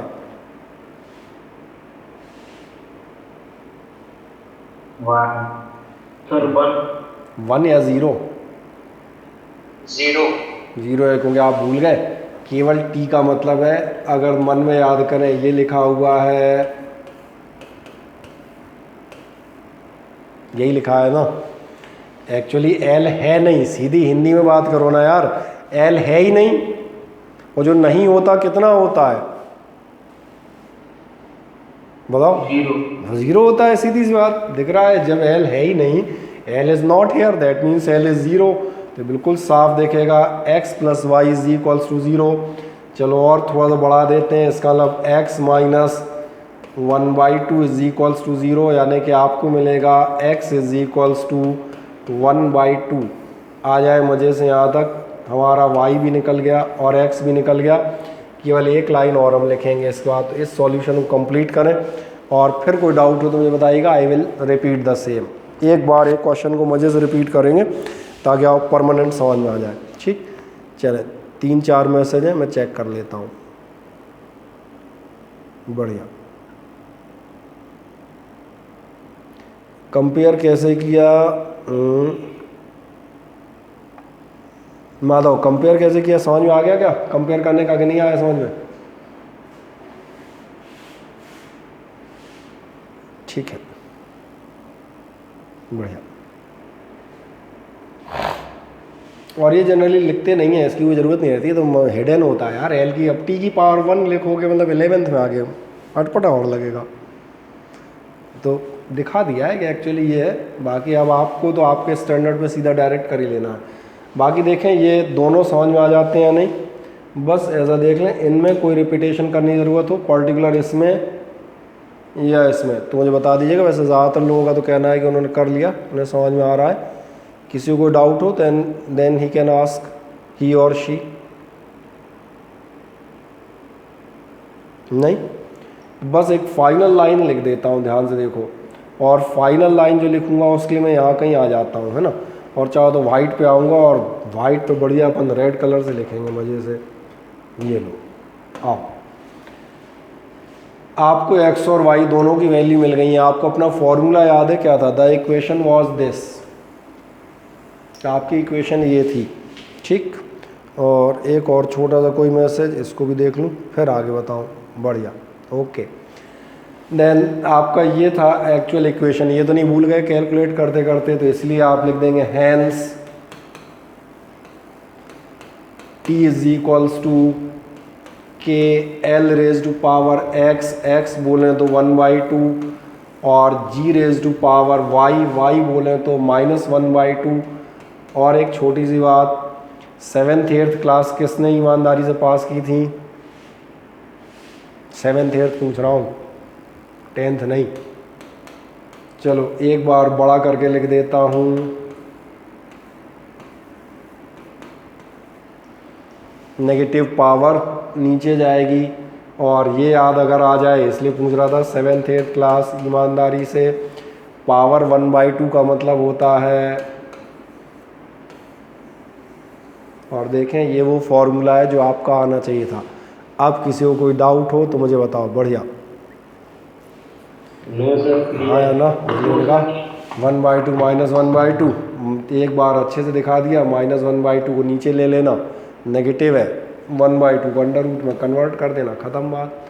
तो ये 7th 8th की चर्चा हो गई, मज़े से कंप्लीट कर दें। फिर हम एक क्वेश्चन और आपके लिए सॉल्व करेंगे, क्योंकि हमारे पास अब यही क्वेश्चन हैं लगातार। कुछ को हम सॉल्व कर देंगे, कुछ को सेमी सॉल्व्ड कंडीशन में छोड़ दूंगा, ठीक है ना। सर कर दिया, बढ़िया। हो गया सभी का? और देख लो एक आधा आदमी किसी का रह गया हो तो। बढ़िया, डन, ओके, ठीक, कर दिया जनरली सभी ने। आए, अब हम चलते हैं इस क्वेश्चन पे। ये भी आपका, the speed of sound in a gaseous medium depends on the bulk modulus of elasticity के। क्या दे रहा है? आपसे दे रहा है आपका स्पीड ऑफ साउंड डिपेंड करती है बल्क मॉडुलस ऑफ इलास्टिसिटी पे। देखो ध्यान से, speed of sound depends on modulus of elasticity के एंड इट्स डेंसिटी रो, और काय पे डिपेंड करती है, डेंसिटी रो पर। Then obtain equation for speed of sound wave, हमें स्पीड ऑफ साउंड वेव के लिए इक्वेशन फाइंड आउट करनी है बाय डायमेंशनल मेथड। किस मेथड से करनी है? By dimensional method. आओ हम कोशिश करते हैं। कोशिश कैसे करेंगे? फिर वही पिछली बार की तरह। सबसे पहले मैं देखूंगा speed of sound. Speed of sound depends on, ये मैंने लिख दिया डिपेंड्स ऑन, किस बात पर डिपेंड करती है? Depends on the modulus of elasticity के एंड इट्स डेंसिटी रो, और इसकी डेंसिटी रो पर। ठीक है, फिर मुझे वो पुरानी चीज़ याद आई, वही रेडियस सर्कल स्फीयर और etcetera. It may be k raise to power 2 3, और ऑफ कोर्स अब तो देख चुके हो 1/2 1/3 may be there, that means powers may be there, और मे बी देयर तो ये मैंने कर लिया। हो सकता है यहाँ कुछ पावर्स हों x और y, कौन जाने। ठीक, अब इतने में कोई समस्या हो तो मुझे बताएं। नहीं, सेम स्टेप पिछली बार का हमने लिया हुआ है, समझ में आ रहा है? सेम स्टेप पिछली बार का लिया है ये। t प्रपोर्शनेट दिस कांस्टेंट लगा के 1 किया था। बस कभी कभार थोड़ा सा दिमाग भी इस्तेमाल करते हैं ना, क्योंकि यहाँ पर हम कांस्टेंट k इस्तेमाल नहीं कर पाएंगे। अब तुम कहोगे k इस्तेमाल क्यों नहीं कर पाएंगे? कि मैंने कहा k तो पहले से ही बैठा है, तो k हो जाएगा। कांस्टेंट के लिए कुछ और मान लूँ। क्या मान लूँ? c मान लूँ। और कोई पूछे c क्या है तो बता देना c बराबर हमने माना है कांस्टेंट, और ये हो गई आपकी इक्वेशन नंबर फर्स्ट। और c क्यों मान रहे हैं दिख रहा होगा, k ऑलरेडी किसी और चीज़ को डिनोट करता हुआ कर दिया ना। बस अब इसके बाद क्या स्टेप था? देखो, इसके बाद स्टेप था जैसे ही आपने माना ऑन सब्सटीट्यूटिंग द डायमेंशंस। अब आपको डायमेंशन सब्स्टिट्यूट करनी है, इसलिए मैं स्टेप दिखा रहा हूँ बार बार।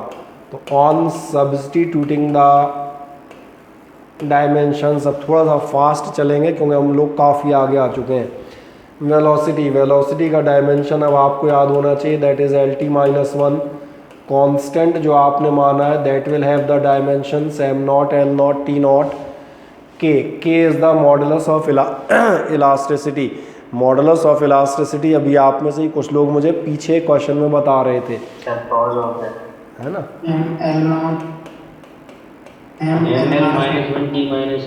सही कहा मैंने, बढ़िया। और किस पे डिपेंड करता है? डेंसिटी और पावर, और रख दूँ इसकी ये power x and density ml-3। बढ़िया। तो मैंने कहा आपको जितनी जल्दी ये चीज़ें याद होंगी उतनी ही जल्दी आप इस क्वेश्चन को सॉल्व कर पाएंगे, because these questions are not tough. लेकिन ये आपकी मेमोरी की पूरी परीक्षा ले लेंगे। इन एग्जामिनेशन आपके क्वेश्चन तो आएगा, बोले इसमें क्या करना है? कुछ नहीं, बोले ये इस पर डिपेंड करता है, k रख देंगे, पावर x y रख देंगे, x और y की वैल्यू निकल आएगी। तो बोले फिर कर क्यों नहीं रहे? बोले क्योंकि इलास्टिसिटी का डायमेंशन ही याद नहीं आ रहा। बोले कोई इलास्टिसिटी का डायमेंशन बता दे, मैं पूरा सॉल्व कर दूंगा, मेथड मुझे पूरा मालूम है। इसलिए मैंने कहा अब यहाँ से आपकी ये चीज़ भी लगेगी, भैया डायमेंशंस आपको याद हो। If the dimensions are not learned by you then you can't proceed. Still आपको लगेगा समझ में पूरा आ रहा है, सर करा रहे थे तो हमें पूरा क्वेश्चन आ गया था, हमसे नहीं हो रहा। आओ चलते हैं एक स्टेप और, आप कहाँ पहुँचेंगे? This will be LT-1 is equals to, mathematical solve कर देता हूँ। m0 L0 T0 ख़त्म हो गए, इनकी ज़रूरत नहीं है। बहुत ध्यान देखो, क्या तुम मैथमेटिक्स में ठीक हो इस बात पर डिपेंड करेगा। m raise to power x नज़र आ रही है और m raise to power y नज़र आ रही है, हाँ है ना? बताओ। Yes sir. बढ़िया। तो मैं कलर बदल के लिख देता हूँ ताकि आपको दिखे। और मैंने लिखा m raise to power total हो जाएगी, अब ज़रा l की पावर्स देखें, l की कितनी नज़र आ रही हैं? l की -x नज़र आ रही होगी और l की -3y नज़र आ रही होगी, दिख रही हैं दोनों। l की एक नज़र आ रही है -1x और एक नज़र आ रही है -3y, तो यानी l की पावर है आपकी -x -3y। और एक काम करें, t की भी पावर लगे हाथ देख लें, क्योंकि t की भी इसमें है ना। t की पावर कितनी है? t की पावर केवल एक दिखेगी -2x, बस इधर तो है ही नहीं, तो ये t की पावर हो गई -2x। और बस अब आपको लगेगी 7th 8th वाली मैथ्स एंड नथिंग एल्स। आ जाए, खैर वो तो यहीं से लगनी शुरू हो गई है। कर दें इस स्टेप को, इसमें कोई डाउट अब होने का सवाल नहीं। आराम से पावर्स की कैलकुलेशन करें मज़े से। किसी को ऐसा लगता है एक के बजाय उसे 2 स्टेप लगेंगे, so you can go for 2 steps.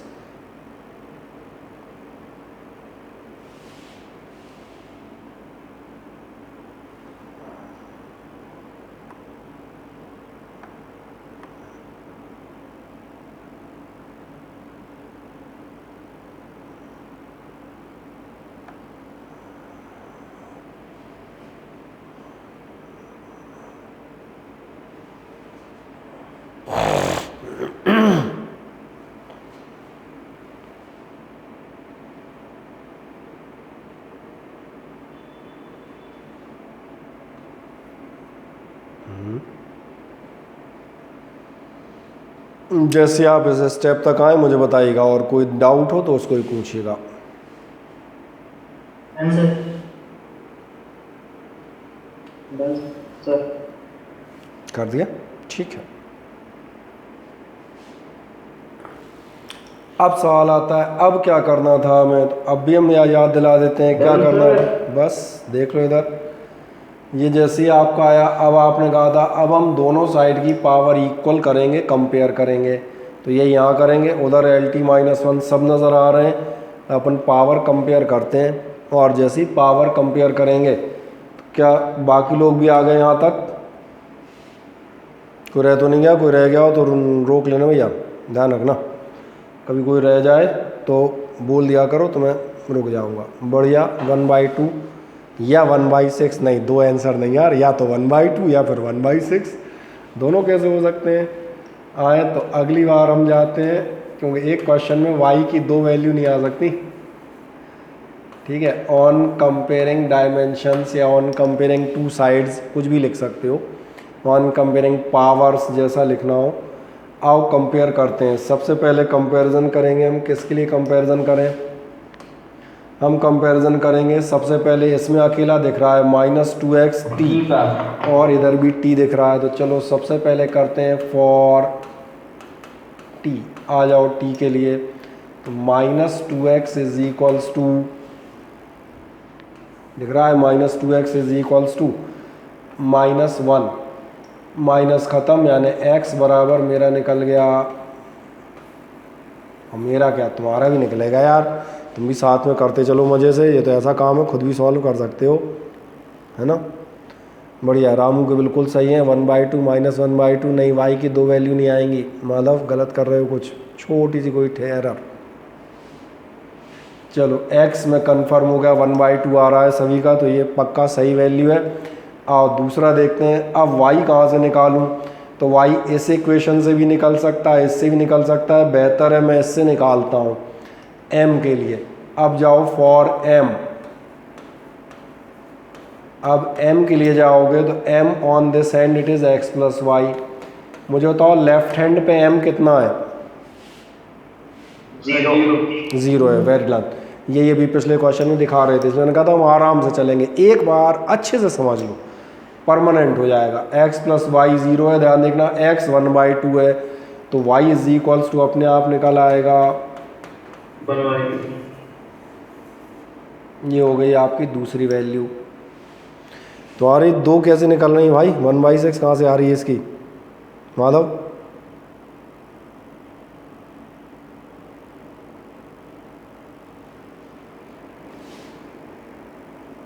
चले इतना कर दें मज़े से, बस अब मुझे वापस एक बार रेड पेन पे जाना पड़ेगा। और अगर -x -3y, हाँ कैलकुलेशन मिस्टेक, गलती से मिस्टेक जल्दी मत किया कर, नो स्पीड।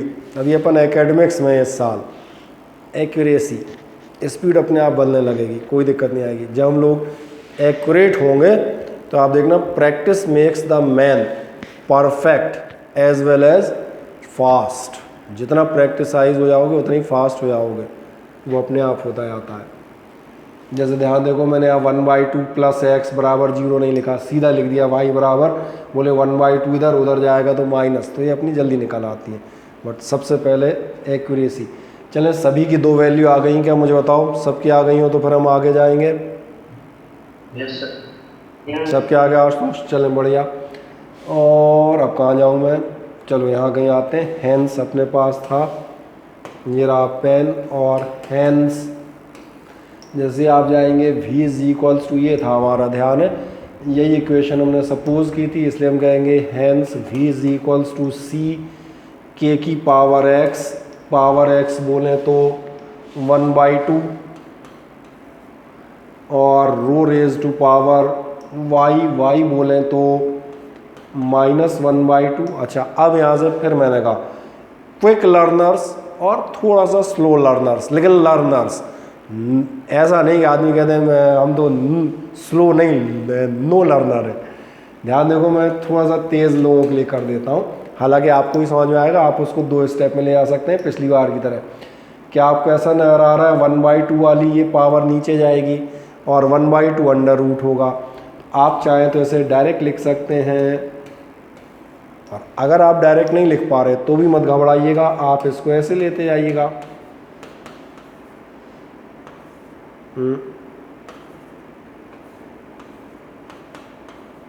आप ऐसे आ जाइएगा, उसमें क्या दिक्कत है, ऐसे आ जाओ और फिर ऐसे आ जाओ, और जिन्हें ठीक लगता है वो डायरेक्ट ऐसे आ जाओ।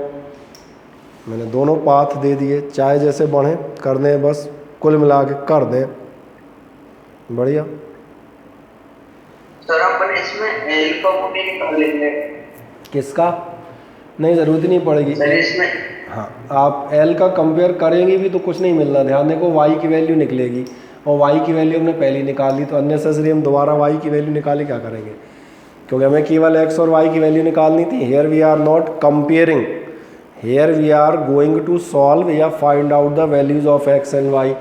If X is known to us and Y is known to us, so that's all for math.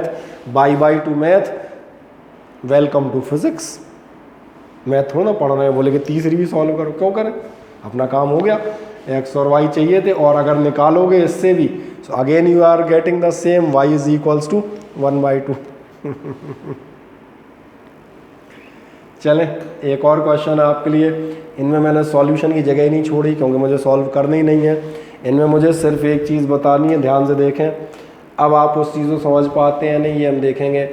ये कह रहा है द टाइम ऑफ ऑसिलेशन, सबसे पहले इसको पकड़ो, डिपेंड्स ऑन द टाइम। अब क्वेश्चंस की मैथोडिक्स छोड़ रहा हूँ। मैथोडिक्स कौन सी? ये वाली, बोले x बराबर y बराबर इक्वेशन सॉल्व करना, ये 9-10th का कारोबार है। अब मैं 11th पे फोकस करूँगा 2 मिनट के लिए। Time of oscillation depends on, जैसे ही मुझे क्वेश्चन मिला मैंने लिखा time of oscillation depends on, ये मैंने लिख दिया। किस पर डिपेंड करता है? Upon the density d, radius r and surface tension, जो मैं लिख दूंगा s। कोई दिक्कत नहीं, अगर नहीं दिया तो s लिख दो। अच्छा, अभी क्या करोगे यार, यहाँ तो 3 क्वांटिटी हो गई, अब क्या करूँ, कोई बताएगा मुझे? सर के रख दो सर। नहीं, के तो रख ही देंगे। पावर का क्या करूँ? सर एक्स XYZ नहीं, मैंने कहा देखना ध्यान से, इतनी अंग्रेजी सबको आती हो कि एक्स वाई के बाद जेड भी आता है। कई बार लोग आप पूछने लगते हैं सर एक्स वाई रख दी, इसमें मैं क्या रखूँ? मैंने जो एक्स वाई के बाद आता है उसको रख दो, उसमें क्या है, मिल गया एक्स वाई जेड। और इसलिए अगला स्टेटमेंट हमारा क्या होगा, ध्यान से देखना। अगला स्टेटमेंट होगा हमारा t इज इक्वल्स टू, अच्छा यहाँ के वाला खतरा नहीं है तो अपन कांस्टेंट के ही मानते हैं, ध्यान रखना 99% केसेस में। तो हम ले लेंगे के d raise to power x, r raise to power y and s raise to power z। क्या ये समझ में आता है? हाँ या ना? कर दें मेरे साथ इतना। क्वेश्चन नंबर 12 के लिए, the time of oscillation t depends upon this this and that. करें फुर्ती से। अरे बहुत सारे मैसेज, बढ़िया, ओके सर कह रहे हैं सब, ठीक है।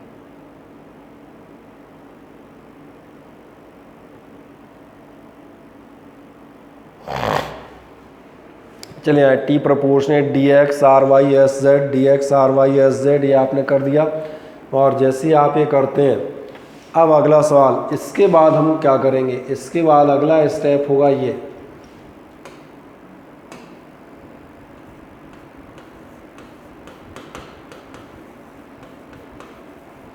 On substituting the dimensions. और जब डायमेंशन सब्स्टिट्यूट करोगे तो बस मैं एक लाइन और लिखूंगा, फिर मैं आपके ऊपर छोड़ दूंगा, ठीक है ना। उसके लिए कौन सी, वो सिंपल मैथमेटिकल कैलकुलेशन के लिए, उसको आप कल करके मुझे बताइएगा। ध्यान देंगे, फिजिक्स की हेल्प मैं कर देता हूँ। T इज इक्वल्स टू, फिर K याद दिला देता हूँ, that is m0 L0 T0 density ml-3 raise to power x, r radius है, रेडियस याद होगा l raise to power y, and s surface tension भूल गए होगे, कोई बात नहीं, ये मैं लिख देता हूँ दैट वाज, हाँ कोई दिक्कत नहीं, कई क्या होते हैं याद नहीं होंगे अभी इतना हम नहीं कह रहे कि आप एक एक याद करो, काफ़ी सारे याद हो बस। अब इसको आप सॉल्व कर सकते हैं, और सॉल्यूशन अब आपको मालूम है कैसे करना है। इक्वेशन सॉल्व करके x, y और z की वैल्यू निकालनी है। फिजिक्स मैंने कर दी, मैथमेटिक्स आप करेंगे, ठीक है ना। इस क्वेश्चन में मैं भी आपको हिंट दे के बाहर हो जाऊंगा, क्वेश्चन नंबर 13 में। जैसे आप इतना नोट कर दें मुझे बताइएगा।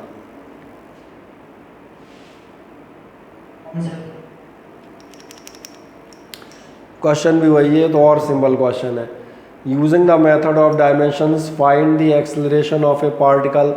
पार्टिकल का एक्सेलरेशन पता लगाएं। तो चलें पार्टिकल का एक्सेलरेशन पता लगाएंगे। हमने मान लिया पार्टिकल का एक्सेलरेशन कितना डिपेंड है, moving with a constant speed v और सर्कल ऑफ रेडियस r।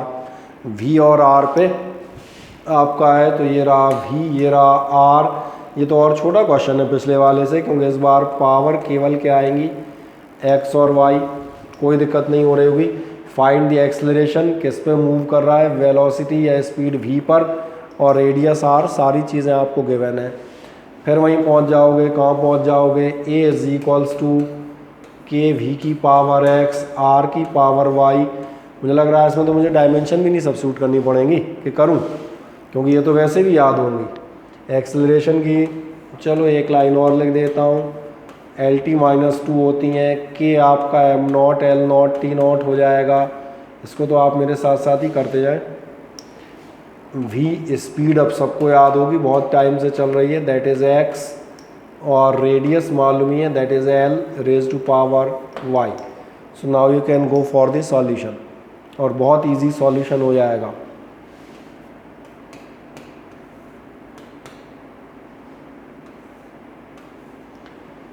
कर दें आराम से।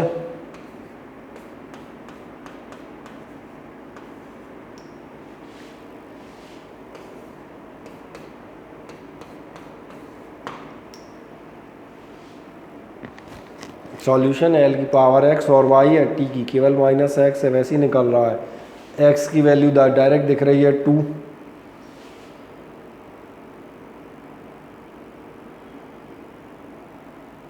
तो बताएं क्या यहाँ तक कर दिया आपने?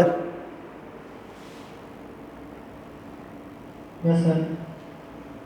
बढ़िया, ठीक है। बाकी एक्स वाई वैल्यू अब इसके आगे कैलकुलेशंस कर लोगे, मैंने जगह अपने लिए भी इसलिए नहीं छोड़ी कि मतलब एक्स वाई तो आप कर सकते हैं। क्या सभी का यहाँ तक हो गया? कोई रह तो नहीं गया बेचारा? आए, फिर हम एक और जाते हैं, ये भी वही है, थोड़ा सा ध्यान देखना, मज़ेदार केस है। फ्रीक्वेंसी ऑफ वाइब्रेशन, अच्छा ये भी है एक्चुअली, ये नहीं होगा, ध्यान रखना है ना। Frequency of vibration depends upon, बस ये ज़रूर पढ़ना, फ्रीक्वेंसी ऑफ वाइब्रेशन क्या है, डिपेंड्स अपॉन है। तो हम यहाँ से जाएंगे, आपकी frequency of vibration depends upon, अब किस पे डिपेंड करती है, depends upon length of the string. बहुत ध्यान से देखें, length of the string,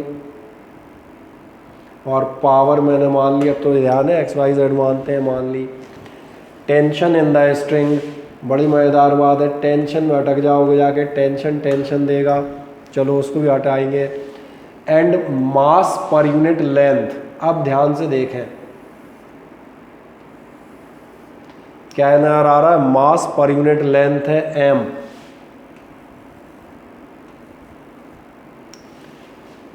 use method of dimensions for establishing the formula, method of dimension का इस्तेमाल करके फ्रीक्वेंसी का फॉर्मूला निकालें।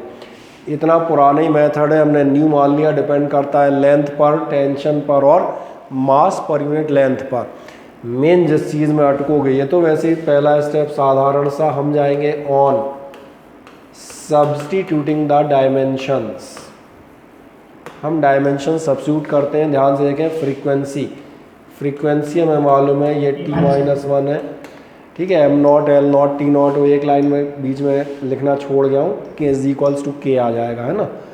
तो k वाली लाइन मैंने गलती से मिस कर दी है, उसको आप लिख दीजिएगा क्योंकि अब तो 2-3 बार प्रैक्टिसाइज होगा। You can write it yourself. Then length means l raised to power x। Then what is the t? t is the tension. तो मैं यहाँ बता देता हूँ t, tension is a type of force. तो t मैं बता देता हूँ, t क्या है आपका? फोर्स है। Tension, compression, pull, push, lift, ये सब क्या होते हैं? These are the name of different type of forces. इसलिए मैंने कहा था इस क्वेश्चन में एक जगह अटक सकते हो। और फोर्स का dimension mlt-2y। And finally the m बहुत ध्यान से देखना, m क्या है? m नहीं है, m है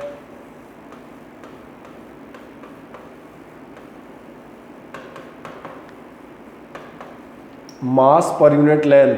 अभी आपको याद आएगा, हम एक क्वेश्चन वाला कर रहे थे, d is equals to n2 minus n1। वही सही कह रहे हो, x2 माइनस x1 वाला एक क्वेश्चन नहीं कर रहा था, पर unit volume, per unit area दिखाया। तो बस इसीलिए ध्यान देखना, मास क्या होगा? मास होगा m। और मैं तो लिख देता हूँ, चलो ऐसे लिख दो, नहीं है तो अभी ऐसे लिख दो, पर यूनिट लेंथ, कोई दिक्कत नहीं है। अगली बार वैसे चाहो तो ml-1 डायरेक्ट लिख सकते हो। समझ में आ रहा है? जिसको दिक्कत हो मास पर यूनिट लेंथ ऐसे लिख के एक बार कर देना, कहीं कोई समस्या नहीं। और अगर आपको समझ में आ जाता है कि मास पर यूनिट लेंथ का मीनिंग है मास अपॉन लेंथ, तो ये हो गया आपका m। और इसकी पावर हमने ली थी, इसकी पावर मैं वापस उसी कलर में कर दूं, ये हो गई power z। I hope so इसके आगे आप सॉल्व कर सकते हैं ईजिली। यहाँ तक चले जाएं, बस ये मेन 2 चीज़ें मुझे बताने लायक थी।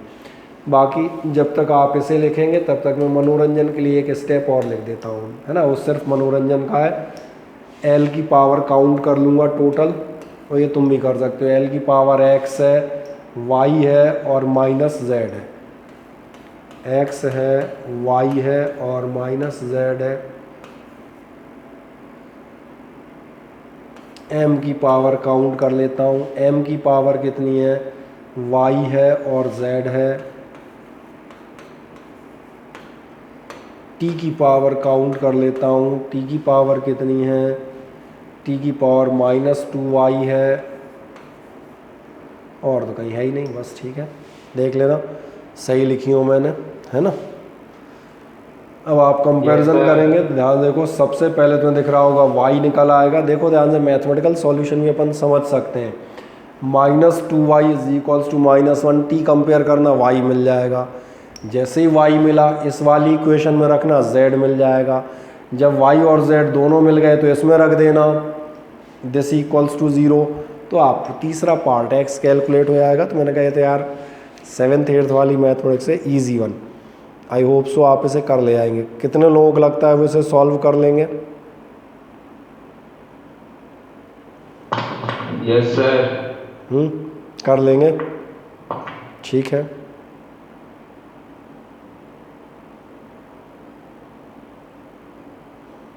कर ले जाओगे? किसी को कोई भयानक तो नहीं लग रही, बोले पता नहीं है कैसे होगी?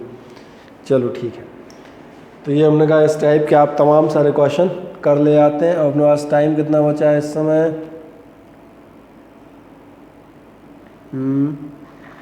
2 मिनट। 2 मिनट, ठीक है। कुछ क्वेश्चंस और से, ये भी वही है। Mass of the largest stone that can be moved a flowing river, ठीक है। इतना नहीं पढ़ना, ये पढ़ना है mass of a stone depends upon, main चीज़ें पढ़ा करो। किस पे डिपेंड करता है? Velocity, density, acceleration. और आपसे कह रहा है show that m varies with 6th power of the velocity. Actually ध्यान देखना है, इसका कोई बहुत बड़ा m varies with 6th power of velocity, मतलब समझ में आ रहा है। जब तुम कैलकुलेट करोगे तो तुम्हारे m का जो भी फॉर्मूला आएगा उसमें v की पावर 6 आएगी। तुम्हें क्या करना है?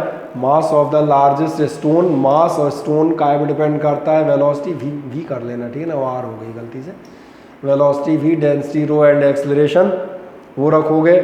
Show that m varies with 6th power of the velocity, लोग यहाँ गड़बड़ा जाते हैं, ये क्या प्रूव करना था, मतलब कुछ नहीं, तो मैं m का फॉर्मूला निकालो, उसमें बाकी चाहे जो आए v की पावर 6 आनी चाहिए, क्योंकि यही कह रहा है v की पावर 6 आएगी। अब इस टाइप के कुछ क्वेश्चन मैंने कहा आप करके रहेंगे, तो इनको अब आप करेंगे लास्ट टर्न, नेक्स्ट टर्न पे मैं आपको आखिरी यूज़ बताऊंगा, और वो यूज़ होगा कन्वर्जन ऑफ यूनिट्स, और इसी के साथ हमारी डायमेंशनल एनालिसिस एकेडमिक लेवल पर फिनिश हो जाएगी। Then for the competitions we will take another batch.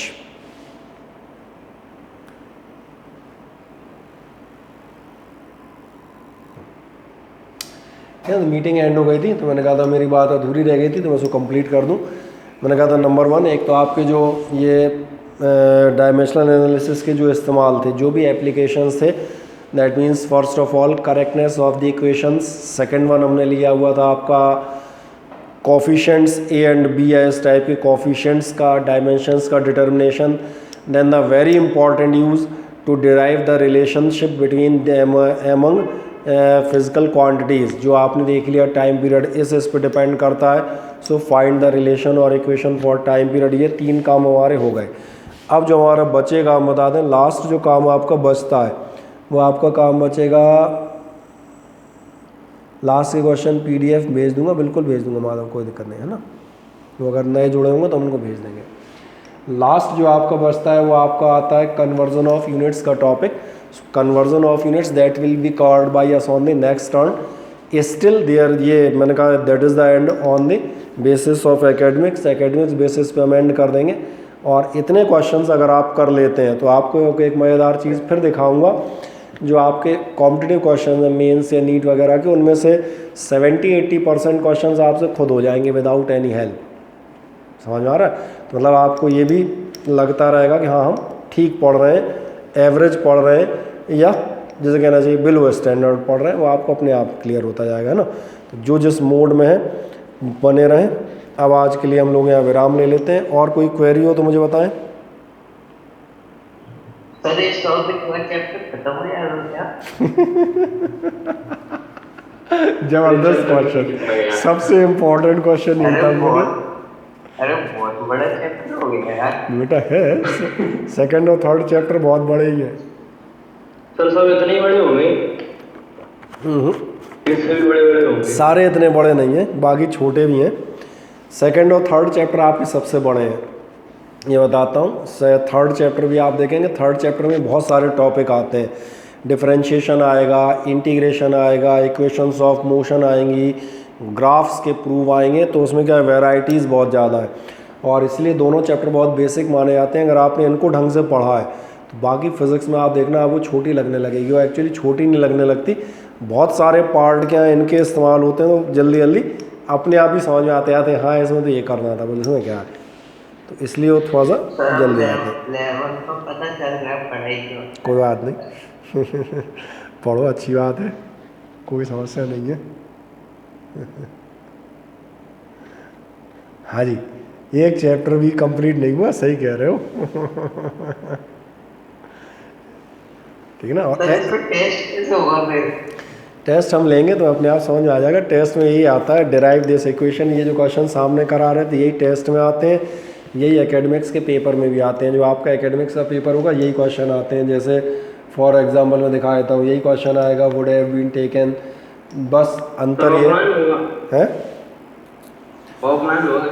नहीं अब आपके फिजिक्स के टेस्ट तो बेटा ऑफलाइन में ही मज़े आते हैं, तो क्या है अभी तो इंतज़ार कर रहे हैं, जल्दी हम लोग ऑफलाइन क्लास स्टार्ट करेंगे। ऑनलाइन एक आध दो टेस्ट ले भी लेंगे ऑब्जेक्टिव, लेकिन फिजिक्स में ऑब्जेक्टिव में आदमी कुछ करता वारता नहीं है। वो जय हनुमान ज्ञान गुण सागर, जय कपीश तिम लोक उजागर सी, तो इसलिए हमें बहुत अच्छे से पता है, बहुत अनुभव है मेरे पास, है ना। तो इसलिए हम तो ऑफलाइन कब से चालू होने के चांसेस हैं? ये मान चलो जल्दी होंगी, देखो देखते हैं, है ना, जल्दी आपको सूचना दे देंगे, कोई समस्या नहीं। तो मैंने कहा आराम से पढ़ें, अभी तो पढ़ते जाए, क्योंकि दोबारा रिपीट भी होंगे टेस्ट सीरीज, अभी साल भर पढ़ा है। पहले तो ये देख लें कि अपन पढ़ पा रहे हैं कि नहीं, वो चीज़ें अपनी समझ में आ रही हैं कि नहीं। क्या है देखो समझ में आ रही होंगी तो उनको टेस्ट में भी कर ले जाओगे। और टेस्ट ही है तुम्हारा, तुमने ध्यान नहीं दिया, मैं तो मेंस और नीट के क्वेश्चन कराऊंगा और तुमने से ज़्यादातर लोग उनको खुद करने लगते हैं, ये इसका ये होगा इसका ये होगा, तो वही टेस्ट हो गया, ओरल टेस्ट होता है मेरा तो सामने, इसलिए मुझे समझ में आता है आप क्या कर रहे हैं। ठीक है ना, चलो यहाँ विराम ले लें क्या हम? Yes good night sir. Okay, good night. अगर ऑफलाइन क्लास